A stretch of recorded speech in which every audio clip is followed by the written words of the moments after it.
have to play it safe. Similar thing with the Twitch and the Kog'Maw. You know, haven't been the biggest you know, threats to the things that G2 has shown.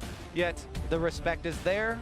The assumption of practice is there. Yeah, Fizz, Kennen, and Caitlyn were the bans for G2. The reason they banned Caitlyn was to avoid the Ivern-Caitlyn combination we often see on red side coming in very early.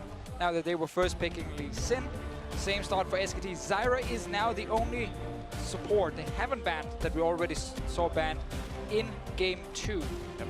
Game 1 and 3 had the same bans across the two of them, and looks like 2 and 4 may be in the exact same boat here as G2 have obliged and done the same as last time.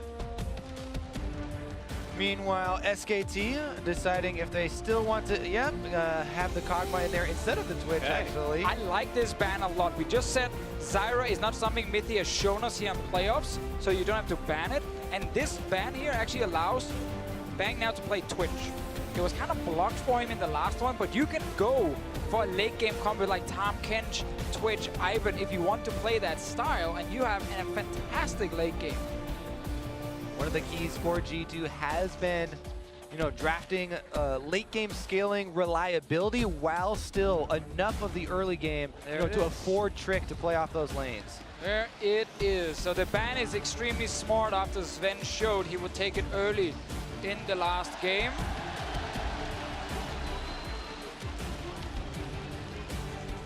Letter G brought to you here in Game 2.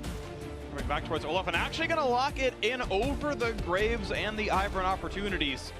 He's going to mirror the same matchup as last time. Definitely see if he wants to make any earlier moves here than with the Olaf, as opposed to the Graves where he's just trying to force the enemy into his side of the jungle for farming and get Lee Sin to sort of inaction.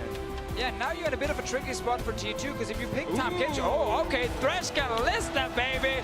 This is an aggressive bottom lane. You showed the early Twitch pick, and they're going at you. And I've heard so many AD carries and even support players talk about, oh yeah, they lock in the Twitch. Instantly give me the Thresh plus the Kalista. Yet G2 actually do it. Zven and Mithy, one of the most confident bottom lanes with that combination. An incredible amount of playmaking. Sadly for them, Tahm Kench was left open, and Tahm Kench is very good against Thresh because you can just deny the kill potential when Thresh goes for that hook. That is something that will be good for Wolf, but not a lane where SKT will put pressure on G2. Yeah, I'm still excited for the playmaking. Oh, you should be. The options here, especially with Lee Sin, Lantern ganks, like there's so much threat here for the bottom lane combination. Just in the first phase of drafting, this is going to be an exciting one. Time for the Vans to come through. We've already seen the Shen is off the table. SKT clearly unwilling to play the champion themselves. Ban that one several times here against Expect. G2's trying to ban something away. Yeah, also makes sense to remove it now against Thresh Kalista. Like, you don't want to add another thing to this bot lane party that G2 are trying to set up. Galio has been a pick we've seen in every single game. Oftentimes you want to either ban the Fiora, or you want to wait with picking the Galio to see the enemy top lane. I like the Syndra ban here from SK Telecom, seeing the Fizz and Ahri off the table already. Cassiopeia still open. Was a pick, obviously Faker used great success in team fights in Game 1, and then yesterday, 2 days ago against the Flash Wolves, and he can last pick it if he wants to. Like, Huni can go for that Rumble top if he wants a blind pick. Or even Galio and challenge Expect to actually show the Fiora. Okay, they banned the Fiora, so now Galio blind pick is open for Huni. The GP was such a good answer from G2, from Expect into that Galio. You have to be cautious. Yeah, it's definitely a good answer, but I still think SKT can take the Galio and just play safe, because like play safe around the top side, because they lost that early skirmish. If they hadn't lost that skirmish, they were doing fine with Galio. But this is the other blind option we mentioned, and obviously, as you highlight, Kobe, it's just to avoid the gameplay. Exactly. Now you can just Galio. Huni does not like getting solo killed, no matter what else goes on in the game. Oh, Huni has bad memories with GP. He actually got outplayed against Soaz with it 2 years ago in Europe, in our European final. So Galio could come in now for Expect if he wants to play that against Rumble like we saw just before. Or does he want something else? Does he want more hard engage with this? Or oh my goodness, there's a lot of playmaking ability here on the G2 eSports side. Shockwave after the Kalista ultimate. Thresh gets thrown in there. Galio comes down on top.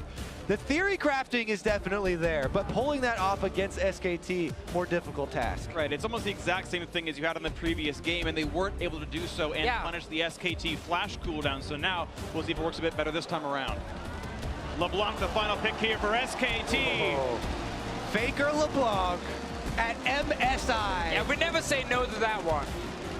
But last year, 2 years ago, I should say, Faker's LeBlanc was the downfall of SKT at the hands of Edward Gaming in Game 5. Exactly, but this is a last pick LeBlanc. No more Ghana in this game.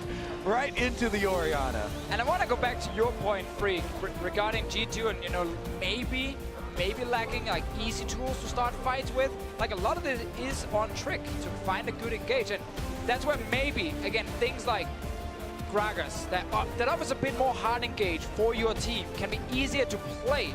But Galio is just such a power pick that you feel like you have to take him when he's open. And I just love the combination, how much confidence you can give Mithy to actually take his hooks. I think you guys need to have more faith in Mithy's death sentences here. That's a Tom Kench on the other side. Well, he can take it in. He can still take the death sentence in. They get pulled out by Kalista after the Galio ultimate has already been channeled on that placement. So, I mean, the yo-yo composition here from G2, I'm seeing all the theory crafting in my head is just exploding right now. And then we're seeing the carry. Pull off. Then we're seeing the carry in Wolfer's belly, not taking any damage during that insane engage. And G2's like, wait a minute, we didn't kill anyone. All the fireworks go off and SKT members still live. Well, it's going to be fun to watch the carries in SKT, and if they do live through these fireworks, if Wolf can continue to support the squad, he's made some big plays so far this year. We'll see if he can do it again on the Tom Kench. And Game 4 is ready to begin here in Rio de Janeiro in front of thousands of cheering Brazilian fans. Will SKT secure the championship on this one, or will G2 from Europe bring us to Game 5? No matter what happens, then this has been a very, very fun final to watch. Very competitive games, back and forth as well. G2 has definitely shown up. And I'm so happy about this tournament because it came in saying, is this the one where SKT wins the title undefeated? And instead, we get to see maybe the gap is closing and then G2 plays at their best. Oh, careful, careful with that one. SKT always end up winning when we say the gap is closing. But even Gigabyte Marine surprising and getting 3 wins during the group stage as well. Like, there have been so many pleasant surprises at MSI this year. We saw Premier SKT last game, they looked really sharp, and we know that team is still up to that level, but so many other teams have stepped up at this tournament, which is so great to see. One thing is for sure, the vacation, definitely a thing of the past. That is over. G2's hard work. They gave it to WE instead. It's yours now. G2's hard work completely paying off, getting into the finals and showing up in the finals. Very tall task, but they have accomplished quite a bit here. Let's see if they can make this game exciting and push it to another one. Or will SKT, this iteration of SKT, be able to claim the trophy here? Huni, Peanut, finally being able to raise the trophy. They joined this team to win international competitions, to come first place. Well, SKT give the tell that they are, in fact, leashing blue buff for their Olaf. One of the strengths of that champion is that he doesn't need the leash at all. You can play for lane dominance on the other side of the map. But ooh, that was actually pretty close because 1 HP and I believe Deadly Venom was still on the target. There was a chance he lost that blue buff. It was close. See, bot lane now. Kalista, Thresh, always a lane where if you make one mistake against him, you get hooked in a plate and then suddenly you just go down. Yeah, instant aggression there from Mithy. One of the reasons that they did land a little bit of extra damage there on the clear for Peanut as well, because they didn't want to contest super early. Also, it's accelerating Peanut into an early movement by mid lane here. Orianna definitely under pressure. A lot of damage here. He's got a flash wait. No, he's got to wait for Trick to come in. Pushing the damage on a Faker, not much else to get. A trade of equal damage. Very good counter gank here. And I also like Peanut actually paying attention to mid lane early because it's been G2 always ganking Faker and getting PerkZ ahead. Now they're trying to get this LeBlanc rolling. Meanwhile, pushing top lane, always want to highlight these deep wards because it's been so crucial. Huni on the Rumble is vulnerable if he perma pushes up, but he's able to not only get the early ward in there, he also destroys the blast cone to remove one more option from Trick. He's doing this so often when he has to push, like that exact move. Literally every single top laner at this tournament, I think, has actually done that well if they're the pushing matchup. So we're not calling it a Huni? I think it came around before. Fine, it's a top lane move then. Still good to do it. Of course, Rumble gonna have the push lead early on in the matchup, and it's still a strength, whether it's expected or not. That's still good play. If you pushed up and warded their blue buff on Lucian, that's a Huni. Okay, that's fair. That's fair. Let's take it on. Let's see if Trick can make something happen top side. Those lane ganks, they have worked out for him in the past. Oh, he's snuck in there. Yeah, I don't think they saw him, and with that minion dead, he can go even farther forward. So Huni may have an understanding that, of course, he could be here now, but Peanut's recalling away, so it's going to be a 2-on-1 if they go for it. Yeah, Huni just trying to play it safe, and Trick doesn't want to waste time. That's why he just goes in for the play here to push out the lane. He knows that Huni is already kind of figured out he's on top side because he saw him at that blue buff, and Huni just like pulls the wave back to his tower and says, I'm not going forward. Yeah, and he also expects not to waste any time, right? He accelerates the pushing of that into the turret so that Expect can go for his recall now, get his purchase off, and get back to lane. You can see actually pretty substantially down to the bot lane, +5 minions right now. Still full potions for Zven. So far okay for the G2 counter pick lane. Trick now back in to the mid lane. His third time influencing a lane. Faker than a half HP, slowed a bit by PerkZ. That's a chain missed. Wardhound forward. Faker no longer has any cooldowns. Ball tracks Peanut. Oh, okay. Faker jumping back in, trying to get some damage onto Trick. And we see the same kind of play where the mid lane is hovering to decide where their jungle is, just nearby for a counter gank. Hard for G2 to kill this bot lane due to the time Kench, but you don't need kills early on Kalista. You can still become such a powerhouse later in these fights. Exactly, trying to retain control of the wave. Expect doing similar here. Good trade onto Huni. Pretty good damage here. Of course, first TP's already been had by Expect the double Doran's Ring recall. Huni happy to wait a little bit longer, and then he can match that with more items. Going back to Zven and Kalista, if people haven't really followed his career, like back in the day when he joined Origin and made it into the LCS, made it top 4 at Worlds, like his Kalista was so famous in Europe. He banned almost every single game. And I remember even at Worlds he was getting banned, so not just in Europe, but Zven definitely one of those legacy Kalista players. And then Kalista got nerfed, and he spent a year whining on Twitter about why didn't we buff Kalista so he could play her again. She did receive a few buffs. Not a lot of AD carries like to play her as like a high tier pick, but if you are one of these guys where it's a comfort pick for you, then you can still have great games on it. It's funny that Kalista didn't even get any straight buffs. It was Blade of the Ruin King That's got true, better. yeah. Everyone else just kind of joined her territory of Ruin King buff. The item, of course, so much stronger now. We can see if he can keep pressuring on the bang. And for those who don't watch a lot of this anymore, you get one spear into a minion, then you go and try to get your opponents off, and that's been going pretty well. Nice predict by PerkZ, actually got the ball over where the distortion was going to be, and Faker jumps back onto it. Of course, there was a buff where Ren gives you the mana back on just one minion kill, so they're right to Fischio. But it makes that laning pattern even easier. Land one auto, land one on a minion, hit E, receive free damage. And I want to return to the top lane, actually, because we have a very forward ward. Actually, We're on bot lane now. it doesn't matter what I want. But anyways, this ward I wanted to highlight because we talk about the pushing of Rumble. He wants to stay far up, but he has to worry about the lane ganks of Trick. You know, he just was the victim of a single one. Now he's trying to defend that ward. You can see Expect was hovering very close to that brush before he walked in there to see that it actually is there, and he can take that out, opening up more possibilities of lane ganks. This time I think he's going to kill the ward off. Looks like he found... He never walked in the bush. He never So he checked. gets value out of that ward. Oh, he didn't see it either. He was looking at Rumble. They have to All right, know. okay. Going to be, again, this one is going to be Expect pushing the wave into the turret once again, but it's a pretty substantial minion lead for Huni right now, about 10. Similar lead to what's in the bot lane. Looks like Zven and Mithy going to let the push come in. Wolf level 5. Ooh, they get the gray health out of Top Kench. Also, Bang has used his potion, so all these little trades right now will go in favor of Zven because he still has his potion. He just popped it right now. We'll get the HP advantage, but once again, SKT can just try and play it safe and go back. In case he had hit the hook, Devour would come in from Wolf instantly.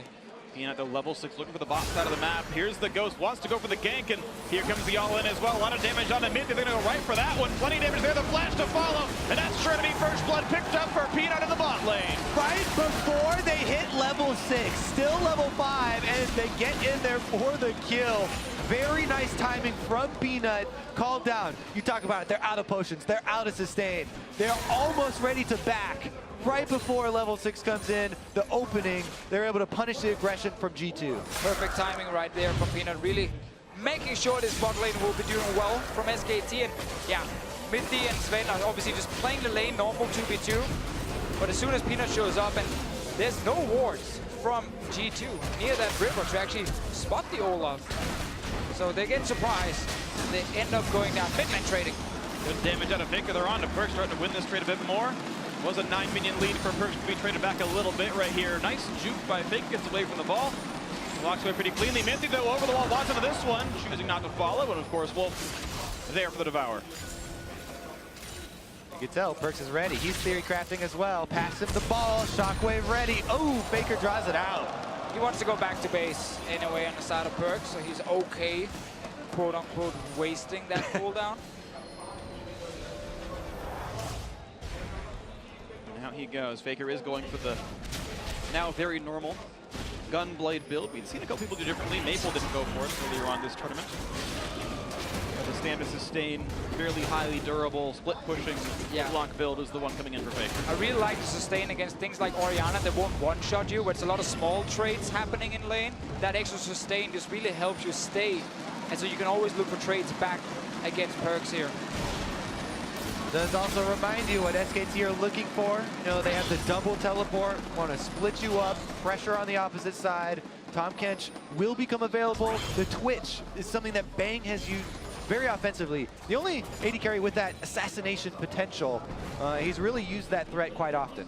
Can't have a final without Bang playing that Twitch. And as we talked about in chat, so like the engage with G2, it can be very hard to execute properly against things like Tom Kench as well. Olaf ulti can also block the hook, or maybe, you know, make it harder for G2 to actually start the fight.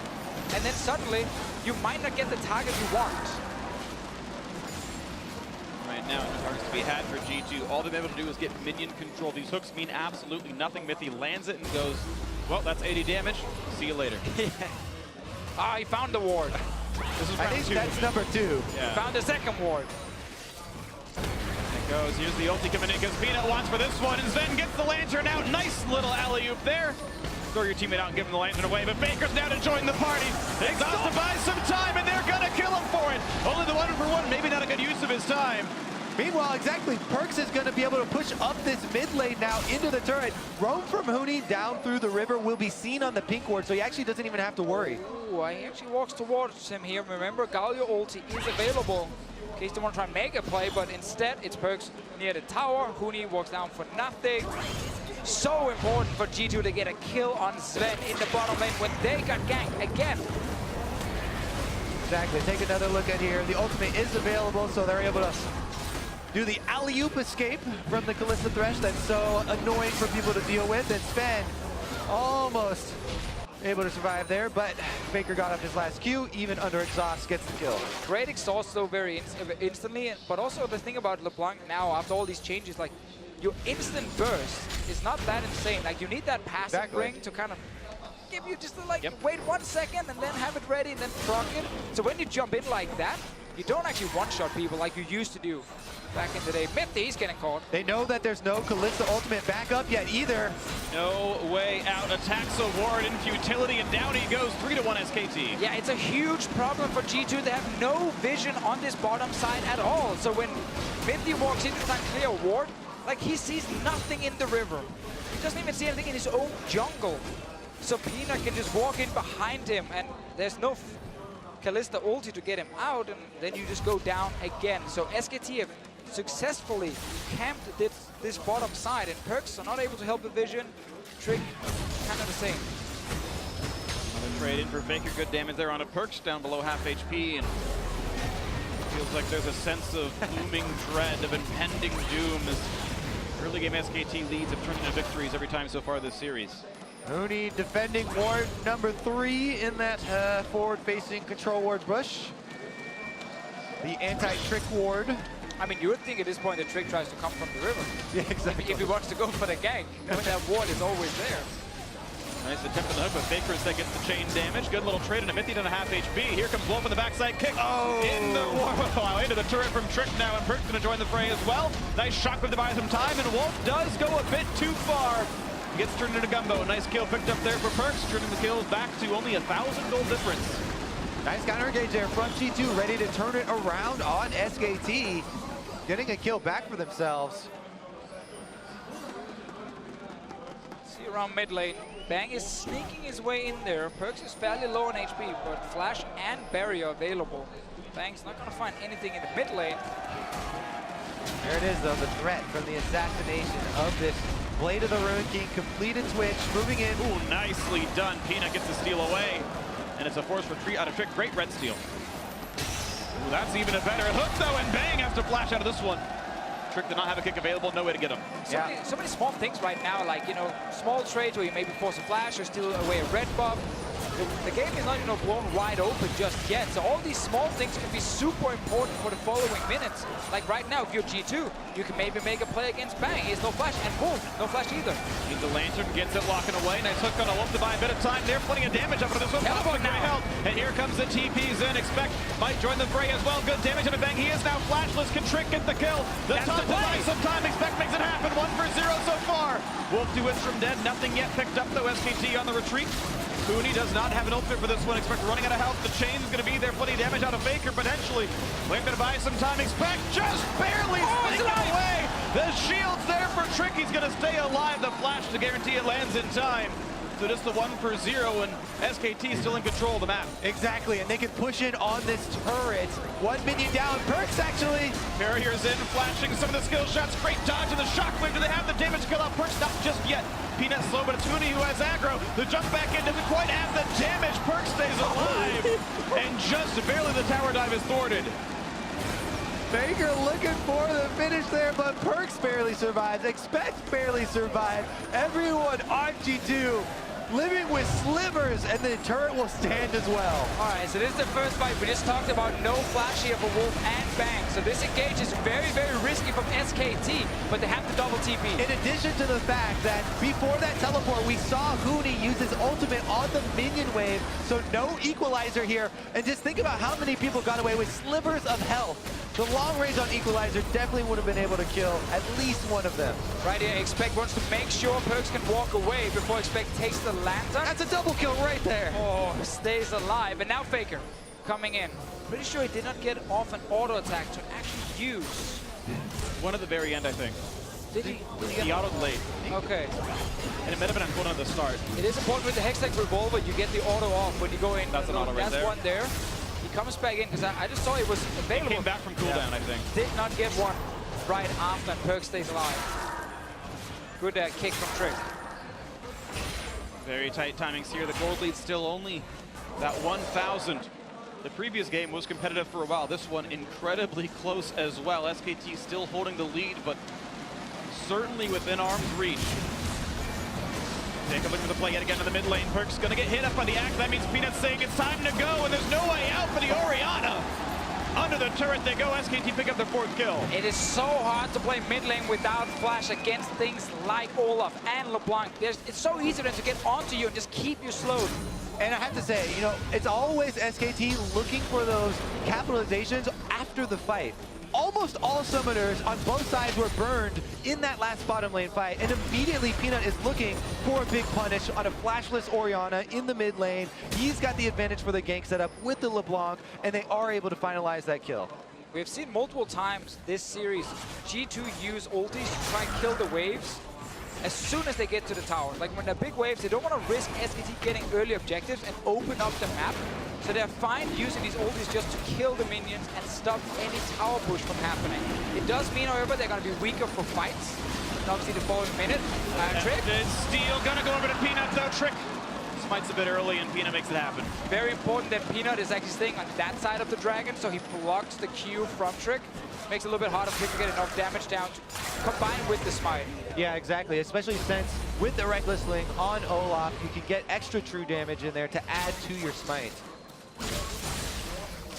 Timed it well. Trick hoped that an early smite would land in between. Didn't happen there. 1,500 gold lead plus the Mountain Drake is SKT's lead right now. Faker back to the mid lane, completed gut blade plus Sork Shoes. He is threatening. PerkZ very heavily MR stacked with the Negatron Cloak plus Merc Treads. And while G2 are down in gold, the lane that's behind the most in farm is the top lane, and that's okay. That's just your tank. The fact that it's Kalista and Orianna getting the CS advantages is really huge for G2 and the following team fights. If you really want to get your 2 items by here. Oh man, the pressure is still there. SKT able to utilize Faker's actual lane lead. Yeah, screw that CS. Doesn't matter. Faker can just keep getting some kills near mid. And this will transition to a scary, scary SKT. The extra teleport coming up soon. Faker actually fighting off Trick. Trick, I don't think realized he didn't have his kick up just yet, or was hoping to bait a flash or something, but it hasn't come up from cooldown just yet, so he didn't get much out of that one. Faker again jukes right, gets away from Mithy. They got to go with option number 1 there. Looked like he thought the cooldown was already up. Yeah. Not quite so. It was so clean until he pressed R and nothing happened. SKT starting to really put the pressure in. Peanut once again inside that opposing jungle. Faker and Wolf coming around as well, maybe bot lane in their sights. We can always see when you win that mid lane, like when you kill the enemy mid lane and force them back to base, it just opens up the map so much for you. You can now go bot lane, you can go top lane. PerkZ is getting ganked by so many different people right now, and he still doesn't have flash. It's been down since that fight in the bot lane. He's died twice now. Yeah, both teams have been very well aware how pivotal mid lane is in this matchup. Once again, returning here is G2. All members available. Teleports off of cooldown now. Well, that is actually first turret gold to G2. The pressure back in the mid lane is going to outrace Faker, who will answer the turret itself and retain the gold lead of SKT, but G2's actually still had some pretty good macro plays in the mid game, setting these things up as Faker takes away the wave, will take away this, and PerkZ forced to run away from Bang. See what else they can do. Top lane right now, damage on turret is non-existent. Same for the bottom lane. Again, let's talk about the strategy here with SKT, with their double teleports. Pulling G2 apart is the name of the game. They have Tahm Kench and Twitch, these unaccountable for threats that can come from the mid lane. Every time they shove up that minion wave, you have to worry, where are SKT striking next? Yeah, it has to be Expect sitting in the Faker lane, because he can sit there with magic resistance and just wave clear. And then you use Kalista Thresh in the opposite side lane to fight against that second teleport from SKT. Faker right now is obviously trying to trade against the Galio, but he's not dealing enough damage, and this is now a time for G2 to try and make a play at the top side, but you can see SKT already reacting. Wolf and Bang, they're up here. They're reading the play. Well played SKT, able to play the defense quite nicely. No one's in the mid lane right now. They're going for the dive on this side as well. Zven running out of health pretty hard. Even just damage is enough maybe to push him off the turret and go for some structure damage here. Minion wave advantage in the mid lane to G2 as PerkZ was able to push up, but top lane, damage onto the turret now for SKT. Nice play, good damage on a Bang. Hook is there, but look at Wolf just keeping him safe, and you know what's going to happen every time. Most annoying feeling in the world when you play Thresh. Tahm Kench ruining your day. Now there's no Devour. Oh, Trick didn't hit it. Peanut's around. Of course, he can be saved by Zven. So they got to go for Trick instead. A lot of damage on the Lee Sin. Still looking for a bit more. Is Peanut. Q's going to land. They're going to go for the play. Shots right back up. But Trick kicks back in. Bang. And this time there's no way back out for him. But the chase is on, and Peanut's going to kill one. Bang actually able to kill him with the poison damage instead. The chase in for Faker. Just going to jump back out. 1-0 SKT. And there's more coming. They fell into SKT traps, and now the trap is closing. In between the turrets, they're going for more. Zven is dead already in the list. Not much else to do. Here comes Mithy. He's got the shield, but it's not going to be living him for much longer. The chase is on, and it's going to be a kill in for the Olaf. It's Peanut taking him down. SKT, as well. Step number 1, pull G2 apart. PerkZ was still stuck in the mid lane. The Orianna, no way of joining this possible fight. Teleport comes through. Faker's there. Bang and Wolf. Now they're turning on the Baron. Here we go on a Baron. It is 5,000 health, and there's really no chance of a steal. Expect's going to hope and pray, but looks like they're not going to be in for this one. Game swinging more towards SKT as they take this one in. Not going to land the chain on a PerkZ, but maybe they get some damage onto Expect. Shockwave is an air ball, but SKT choose to defend and back up for now with their new Baron buff. And it all starts with SKT just reading the map so well. They know, okay, G2's way to kind of play this mid game is the Kalista Thresh lane in a side lane pushing in. So they swap Bang and Wolf up into that lane, and they have the double TP in mid and bot lane, so they both can react and just join in case a fight breaks out. But this is still okay for both teams. Then you go in, and this is the problem. Yes, you get in the fight, but Wolf would just deny the damage on Tom Kench. 10 out of 10 there.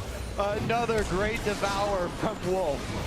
Here comes Huni on the rumble, and the ultimate now from Wolf to cut off the escape.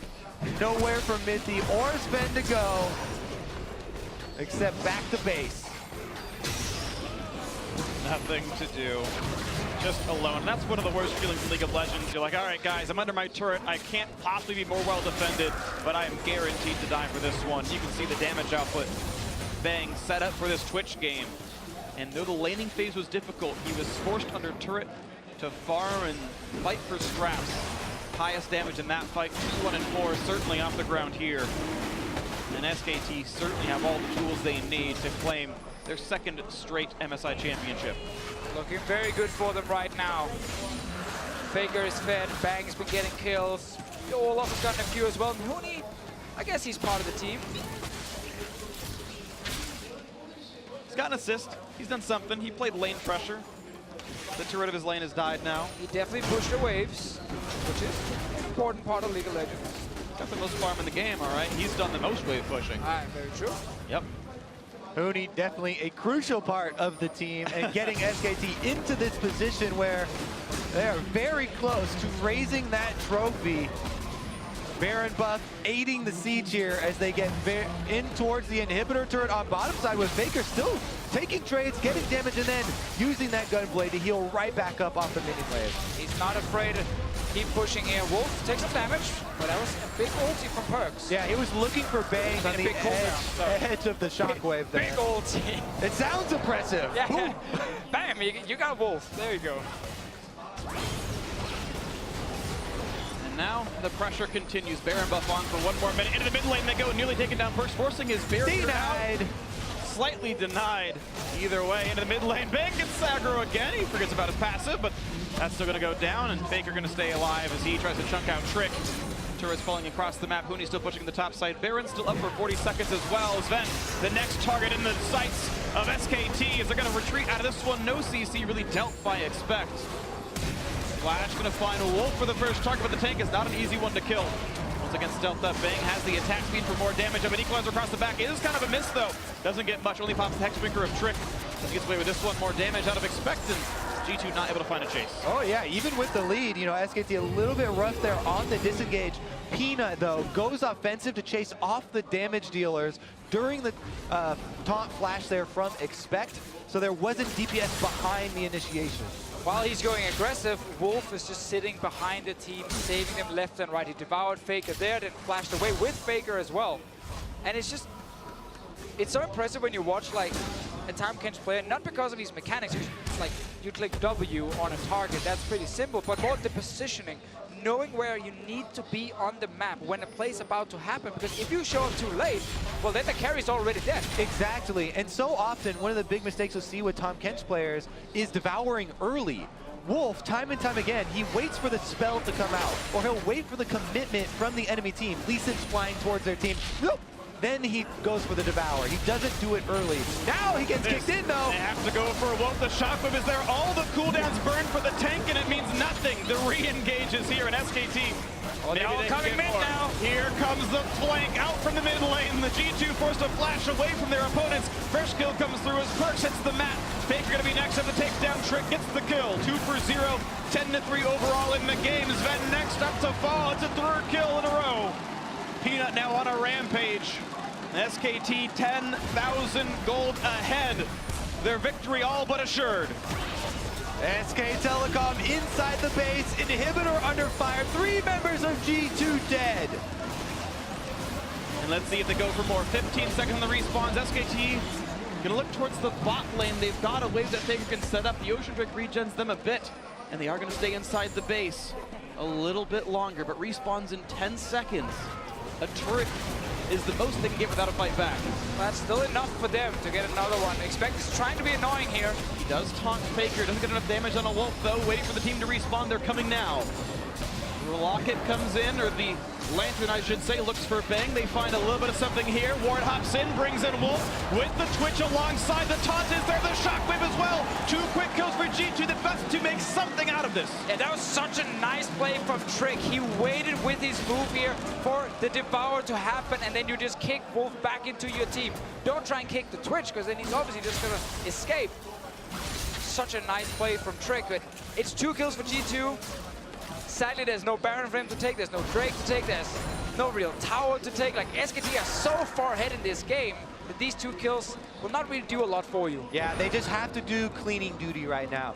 Clear up the minion waves, clear up the vision, try and get something over by Baron so that you have a hope of that big comeback play around the Baron, and hope for a mistake from SK Telecom. Almost never see these mistakes from SKT where they actually end up throwing away a lead. They're so good at playing when they're ahead. Now we might see some more action. Small mistakes here. Fina taking a lot of damage. Gonna try to run away as best he can. Here comes the follow-in from Mithy. Can't quite get much, but it is a low HP jungler. G2 saying this is the time we come back for the fight. Can they get anything? The Flay's gonna miss though, and that means no more engage to be had. We see the same thing again here. G2, they're trying to find the engages, but it's so hard against this comp from SKT with the Devour. There's just no easy hard engage for G2 to use to try and get some picks here. Take another look at this siege from SKT. 3 members here, and expect go straight for Bang. Trick gonna land the Q. He waits, and then he sees the Devour, and he goes for the play. Able to get both of them back, and he kicks them into this shockwave that's going to come from PerkZ as well to secure those kills. Really nicely done, and damage on that mage, who you know can one-shot people. Void Staff now completed. That threat is there, but it's going to require still a minor miracle for G2 to make a comeback in this one. 11,000 behind. Yeah, 11,000 gold, plus already SKT have 1 Mountain Drake. The next one will be trivial for them to take. And with 2 Mountain Drakes, this big of a lead, plus vision control and mid inhibitor down, the Baron bait from them, or even the Baron rush from them, are both very viable options to end this game out. It's almost a formality at this point. SKT have most certainly all the tools that they need. The cheering Brazilian fans know the impending victory is coming. And what do you do if you're G2? Do you risk it all on trying to stop a Baron when you have to walk in blind? And then suddenly you can get collapsed on, you can't see where the Twitch is before the fight starts? Or do you just sit and base them and let them get Baron and try and defend near your Nexus turrets? Like, it's almost a lose-lose if you are G2 at this point, because you're falling so far behind. Here's the flank once again on Trick with no jungler. It's even harder to secure a Baron, and Trick is dead. Even more of a formality. There's almost no way G2 stops this one. Huni gonna start it up early on. Shockwave only catches one of the frontliners though, and Bang pops Yuldi for a bit more damage. Hooked in, eaten back up by Wolf, but it does buy some time. Expect now on the front. And Baron has been part of this fight, so and Peanut, focus. And Peanut's 1v1 with the Baron. Goes down to half health. Eventually he gets a friend, but Wolf on the outside. G2 actually find a bit of an opening. They're pulling in the team. They're going to go for this fight against Bang, and Wolf exhaust is on and expect part of the fray. And SKT actually splitting their focus too much. 2 kills will go through to G2, but Huni going to rejoin the fight first. The flame spin is there. Zoda's buys some time. Fake for the back line. Going to take down PerkZ. Zven next up to kill, and Peanut takes him down as well. It looks like it's not enough for G2 to get with this one. Not to expect any kills here on this as Peanut finds his double, and the tank will go down last, but assuredly he will be falling here as well as Faker wants it to happen, and Huni's going to make it so. Trick has respawned, but SKT even farther ahead than before. Yeah, SKT though, they're so low after this. They don't feel like they can rush Baron. They want to just go back, get full HP, and then go back and try and make the exact same play, because they end up getting more kills. Trick is on a solo mission. Finds Faker and a Grump. Hits Faker. A lot of damage there, but look at the damage output back. He is not nearly the damage hits back. Hits back harder. Hits back a bit harder. Now for the 2-man Baron, the rest of the team coming in shortly. SK Telecom currently on the 2 World Championship streak, about to be on a 2 MSI Championship streak, as they've got Baron buff and looking to finish out the 3rd game in this series. See the play again. PerkZ trying to get Bang here with the shockwave, but Bang, quick movement, steps out of it, and then Wolf, of course, saves Bang right after. And SKT, they will split up at the moment. I think Bang and Wolf kind of realized they can't walk down and join the team, and that's why they get engaged on. Yeah, good call there from G2. They have very limited options, right? So any opening that they see SKT split up, they have to jump on. Even though it's low probability of success and they are so far behind, they get some sort of advantage here. Bang is out. The Twitch is down. And SKT comes in, Faker. Not really under threat, so you can finally sit in that fight and wait for the passive to be ready, and then kill PerkZ. Peanut, of course, running rampage on this Olaf. And again, it's what we talk about. Whenever SKT gets the advantage, you just almost never feel like they lose it again. They always manage to just kind of push on all your turrets, set up around Baron, and even when it looks like you have a small chance, they can turn it around so quickly. You can see SKT just crossing the T's and dotting the I's at this point. Faker looking for another play on PerkZ. Managed to juke away for now, but with the Baron buff on, they're looking to close out the game, close out the match, and close out the tournament. Trick on the side, doesn't find anyone to fight though. And with the slows from Peanut, Bang is going to be able to clean that one out pretty easily. Not even a threat onto him just yet. Faker once again on the front line, gonna find Mithy for this. Pulled back in, nice by Zven to buy him some time. And now they go down for inhibitor number 2. The base falling apart little by little. 5v4 on the map. Gold lead 16,000. Baron buff on the 5 as well.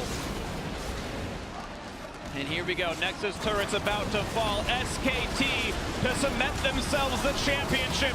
G2's redemption is nice, but SKT going through the crucible of the mid-season invitational to lock it down as the best team in the world. And SKT are once again the champions.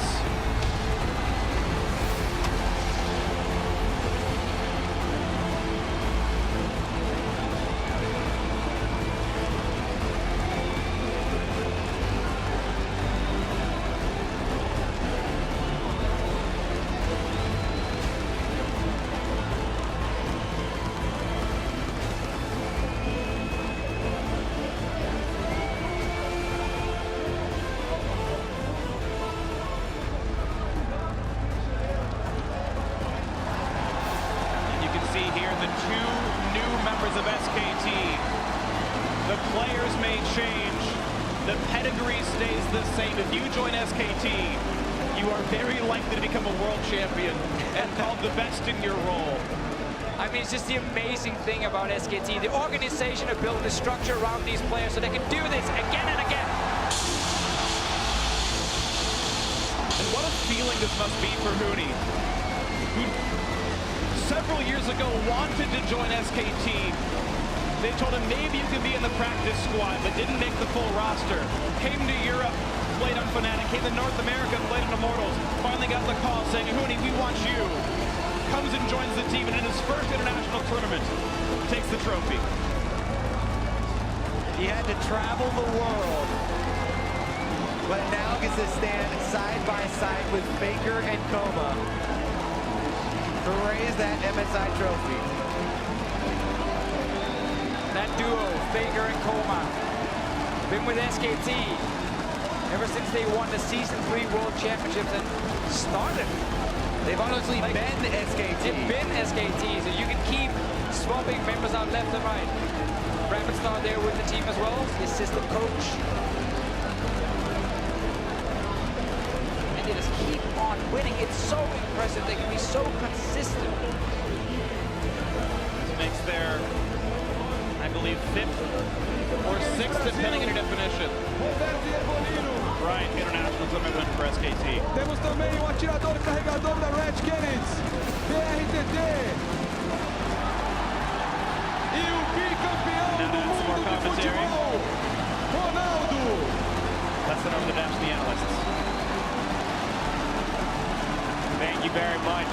Free SK Telecom, your 2017 mid-season invitational champions. As you can see here, world superstar, football superstar, 2-time World Cup champion Ronaldo making his way onto the stage, along with another very famous face, BRTT, in the League of Legends community, to present SK Telecom with their winners' medals. One legendary 2-time World Cup champion here to award to a couple 2-time world champions of League of Legends. And let's remember, SK Telecom has just completed the most dominant 2-year run in the history of League of Legends as an esport. And it's something that I don't think will ever be equaled. We're still very young in League of Legends as a sport, as an esport. However long the game goes, this sort of dominance that looked impossible at the start of the scene, we're a part of history, just watching on as SKT continue to make it. I love what I saw when they went for the MSI trophy as well. Huni getting to lift it first, making sure Peanut could get to lift that trophy as well, bringing the whole team into this experience. Yeah, we have to remember, as was said at the beginning of the day, Papa Smithy, that this organization is a dynasty with members that have, come and left and come and left, and yet the dominance has always been there. For those two members, their first international win in a Riot tournament, Huni and Peanut should be proud. They were chasing something, honestly, every player is when they move along, but when you move to SKT, it's the big goal that you're chasing, and for Huni, it's a culmination, as Freak put, of a very long and winding path to get to SK Telecom. And for Peanut, he was the one who was supposed to take down SKT. He went the other route.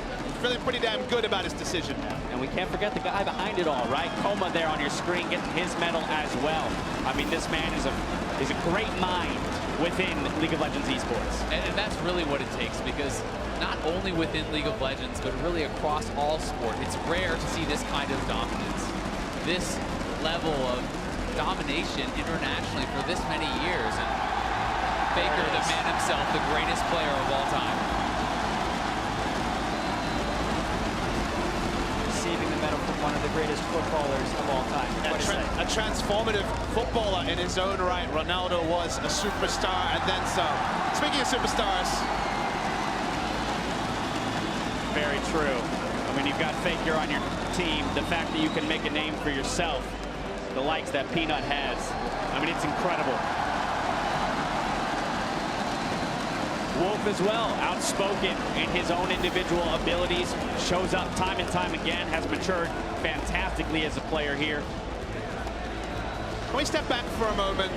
7 years into the esport, we have Ronaldo passing a gold medal to Faker. SK Telecom T1.